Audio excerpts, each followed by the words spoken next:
Okay, friends, we're getting to that point where this saw is going back together. I usually do it like this. I assemble the bottom end, everything is pretty much done. And then what I'm going to do is I will put the intake carburetor on the cylinder. Sometimes I'll even put the muffler on. I'm not going to do that in this case. This one's pretty easy to install. A few assembly notes. Make sure your hands are super clean. I took this cylinder in the house and I scrubbed it out with Dawn dish soap and paper towel until the paper towels came out clean. And again, double and triple checked all the chamfering and spots on the cylinder. I like to look at it and just see, make sure all the chamfering's smooth to my fingers touch, and it is. I went around all the transfers with 600 grit and just blended everything. If it feels smooth to your finger, chances are you won't tear up your piston. I think that's a good practice to have. And ever since I've been really focusing on that, I don't tend to get many scratches or anything. Sometimes you'll get a few scratches on the exhaust port as it breaks in, but we try and eliminate as much of that as saw builders. Again, this feels nice to my finger. Everything feels good, and I'm happy. Same thing. I went around this entire piston and I just smoothed all the corners. I broke all the edge of the top of the piston. It's got like just a little, instead of it being sharp, I just go like this, and I find that'll help it oil better. And just, again, I find the pistons break in nicer when you go around the edge. And there's quite a few of us that do that. So just an old school engine building trick, and I've always done that, and I find on saws it really helps. So that's what I'm going to do. Wrist pin bearing in. Another thing, these are the OEM circlips. I like OEM circlips. I have never had a problem with highway circlips per se, or Meteor, but I have had aftermarket circlips let go randomly. You don't even know what's happening. I blew up a really nice saw one time because a circlip let go. I don't know why it happened, but them are the brakes. So just to be aware, I tend to always use OEM, and I don't have any problems. And again, put the opening to the bottom, okay, and you should have no trouble. Okay, friends, I'm going to clean and scrub everything. I'll jump in and out. I really want to get this saw running today so we can at least get it through its first heat cycle and then go from there. Note to self, clutch is loose. We put that new spur gear assembly. One of you donated to the channel. I appreciate that. I said I'll use it for this build. And that way this thing should give good service to whoever gets it for a long time. Okay, I'm going to get this thing running, and then I'll go over everything that was done to this saw so you guys know. Some of it I did on camera, some of it I did off camera, and just having fun building saws in the shop. Hey friends, I thought it would be fun to put this thing together at high speed, just to show you guys what I do. Right here I'm checking to make sure the gasket doesn't cover too much of the intake port. You can't really trim these gaskets because you end up with air leaks. Ask me how I know. So I'm just pre-fitting everything, making sure that everything's going to go together with no trouble here. Fitting the carburetor, the air horn for the air filter, intake, and 2 gaskets.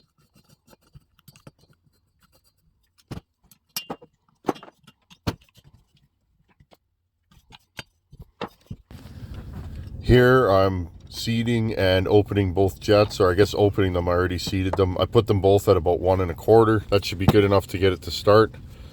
Now, even though I've cleaned the cylinder 2 times, I'm cleaning it again. And this is the circlip being inserted on the side that I can't get at, because there's usually one side that's accessible and one side that's kind of difficult. I spin it in the groove to make sure that it's seated. Again, checking wrist pin, and now I'm cleaning the base of the cylinder right here. Lube on the wrist pin bearing.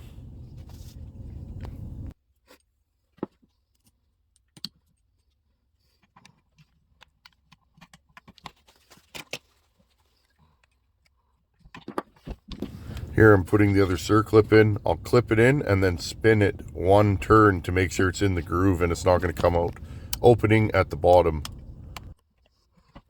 Hey friends, put this little divider on before you put the cylinder on. That's my secret move. I always forget to put this on. So I just thought I'd jump in and remind you guys and myself, put the divider on. Now, what was I going to say, friends? I always put my top ends on like this.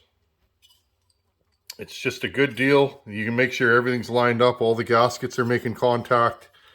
Okay, and then just shunk, put it on down and you're good to go. Now I have washed my piston, cylinder bore, all that stuff. Put the circlips in. I always spin them in the bore to make sure that they're in the groove and they're not going to come out. If a circlip comes out, that's usually the end of the top and or bottom end. So another thing, if you guys are going to deck these cylinders, you're going to have problems with this fitting. Sometimes I'll take a Dremel and grind this groove deeper. You kind of need that divider. It keeps cylinder heat off the carb and keeps the airbox separate. So just so you guys know, if you do drop these cylinders, you are going to have to modify this. It can be a lot of fun trying to get these to bolt down. Here I'm putting in the decomp plug, putting it nice and snug.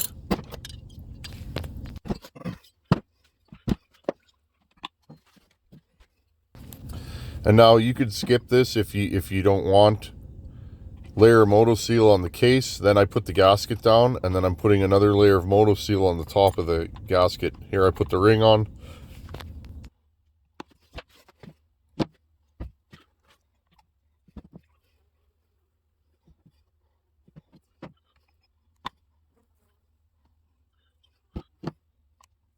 I put that Moto Seal on just to make sure no leaks. I hate leaks.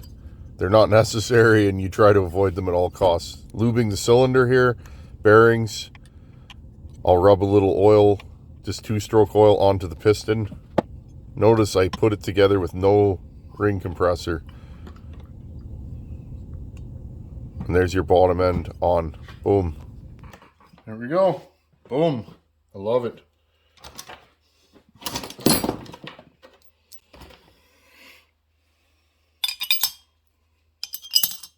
My favorite part is when you first get one of these together and you get to pull it over and feel it thump.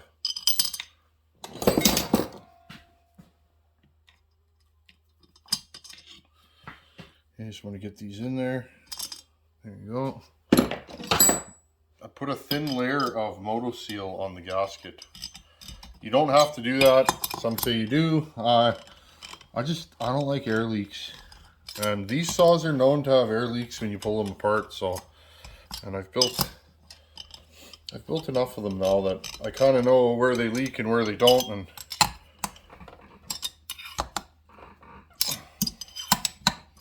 And another note, this is a new gasket. I used a mock-up gasket. It's the same gasket, came out of the same, packaging. Just I don't want any chance of anything getting on there. Okay, there we go. A little note here for everybody watching. Remember how I always say that Moto Seal adds about 3 thousandths? So we had 20 thousandths. Okay. Now I put a little Moto Seal on both sides of that gasket. Okay. So we're at about 25. Okay. So a couple layers of Moto Seal and we're at 25. Perfect for a work saw. So friends, you run into little issues along the way. I can't remember if we ever checked this for spark. Do you guys remember? The coil on this thing, I can't get it to make fire. Who knows what the deal is. So what I did is I actually robbed the coil out of a saw that I have here, one of my saws. And we have spark again, so whew, we avoided issues. I don't know what happened. I don't know if this thing didn't have spark. This coil, it doesn't ride the contour of the flywheel that's on this saw. So so I put a 272 coil on this. Might as well. We have a 272. Okay, this is my favorite part. Oh my. Yeah. Now remember, when you first roll over a saw, what ends up happening is you got oil in the cylinder, so it's gonna thump pretty good, but that doesn't mean that's your final compression, or you know what I mean. So fuel line, yeah, I guess that's not too bad. Sometimes these ones I cut them down a little bit. That's very presentable. This is gonna be a nice saw, like a really nice saw when it's done. A few more little odds and ends. Put that on there. And another screw. We are very close to having a running saw here. I love this stuff, guys. I'm so glad that you guys come and hang out here in the shop. And I like these kind of builds. This is just going to be a good work saw for somebody. Let me put the choke on. Shunk. This saw, like even the choke rod has no wear. Kill switch. Okay. Put this on. Throttle linkage. These things are so easy to work on. Right there. I did not put the little tube thing here for the jets on. I will have to wiggle this thing into place here.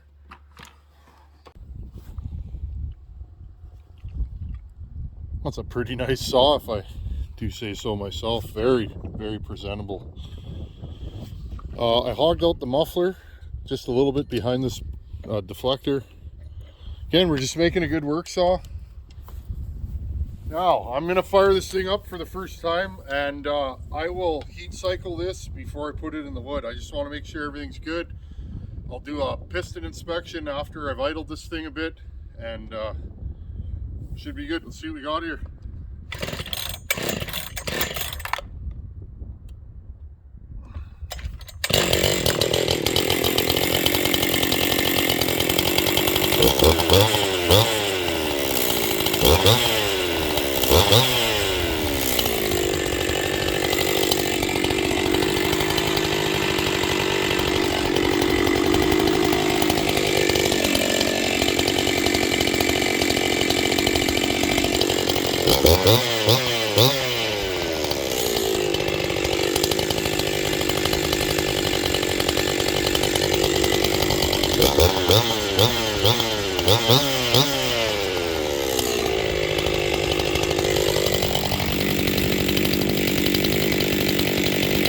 This is a good sign, friends.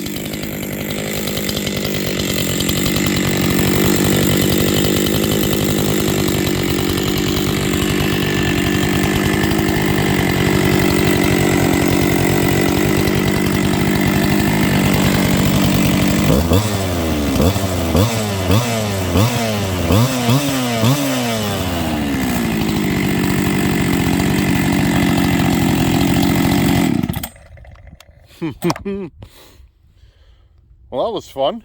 I love building these. Adam, thanks for donating this to the channel, buddy.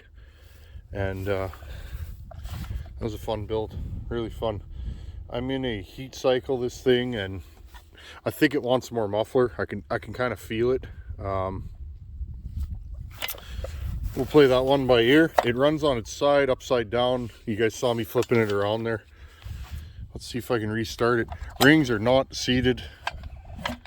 We'll see how long it's going to take for this Titan nickel cylinder to do its thing. Here, I'll put my knee on it here. Let's see. Ready? It's a good sign.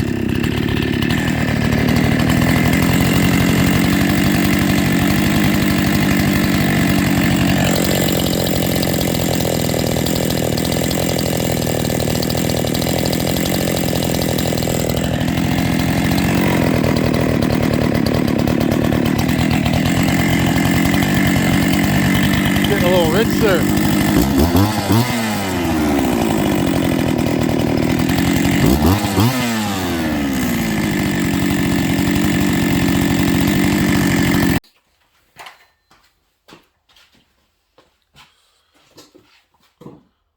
Well, there you go. We have a running saw.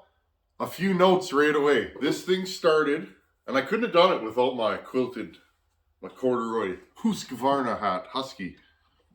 I know. She's high fashion.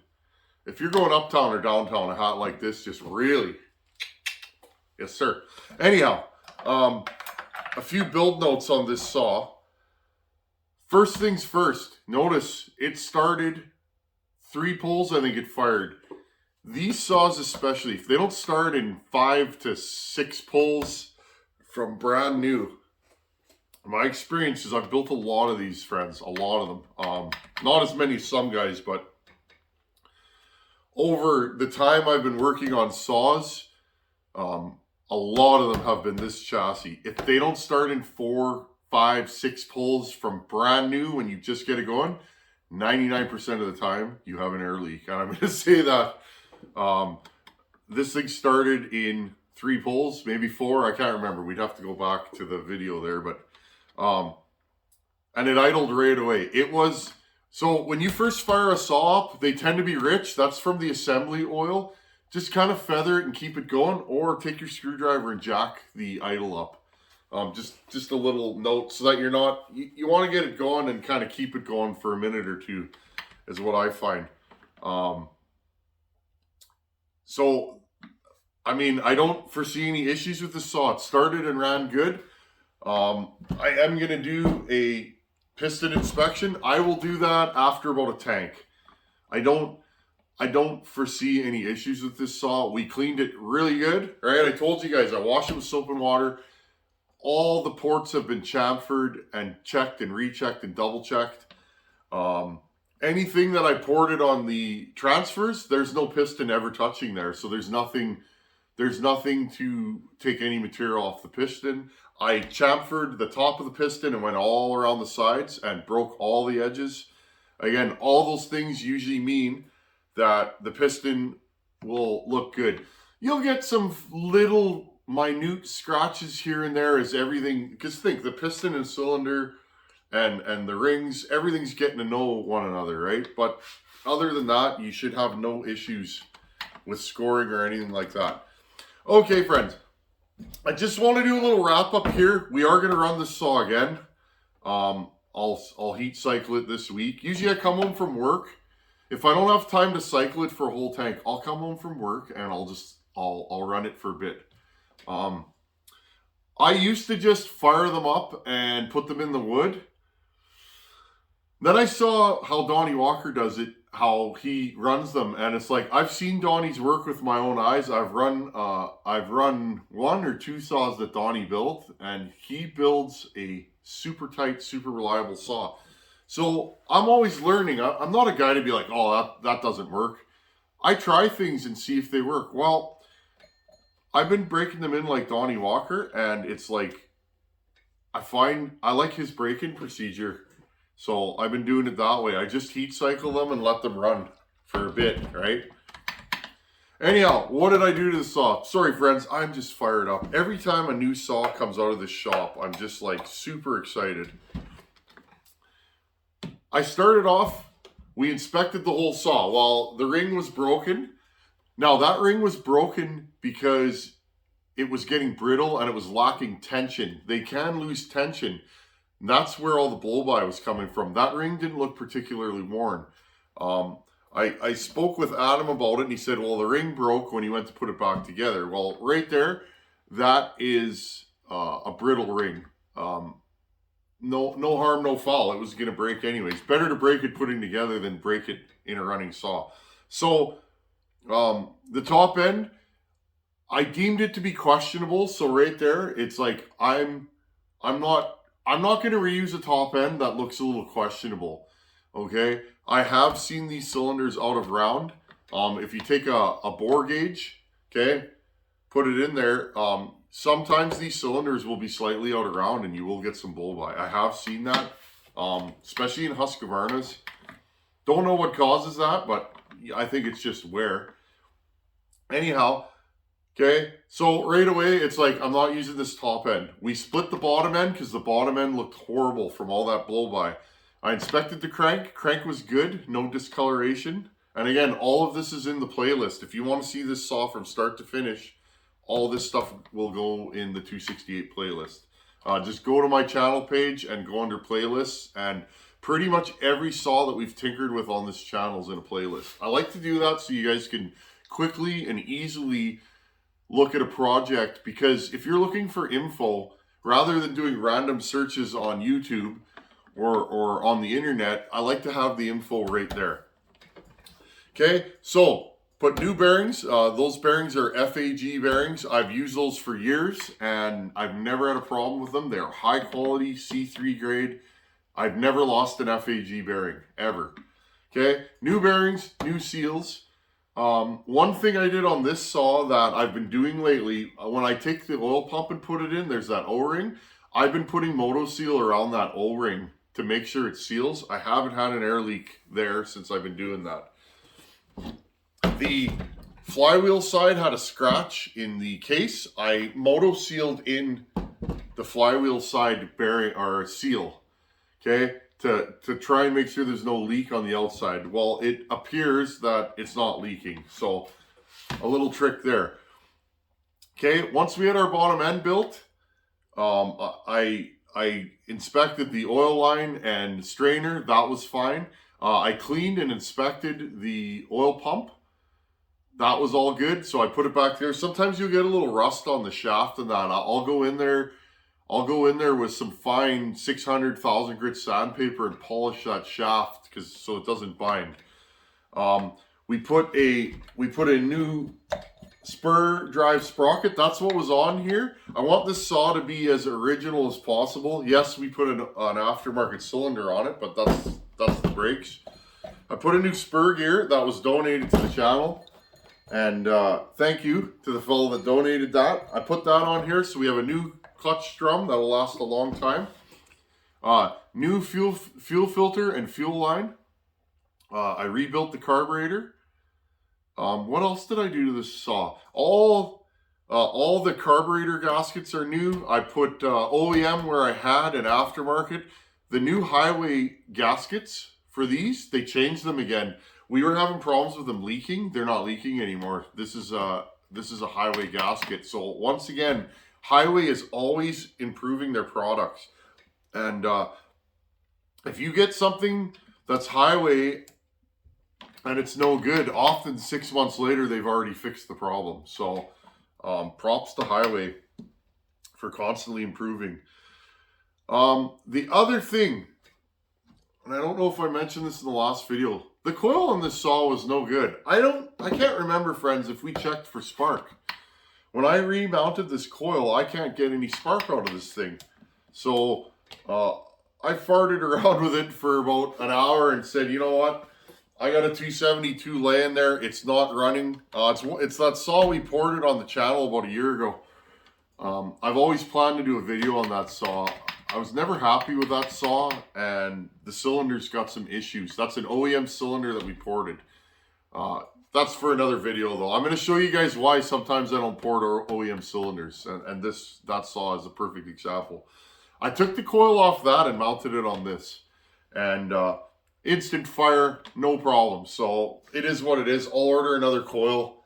Maybe this one, I don't know. I don't know what the deal is, but this coil would not work with this flywheel. Okay.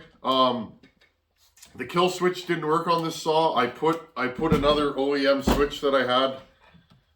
It's an old switch, but it works good. That's about it. Air filter in the saw was pretty much as new. So basically, friends, this is a brand new saw. I mean, yeah, it's got some miles and bumps on it, but it's brand new.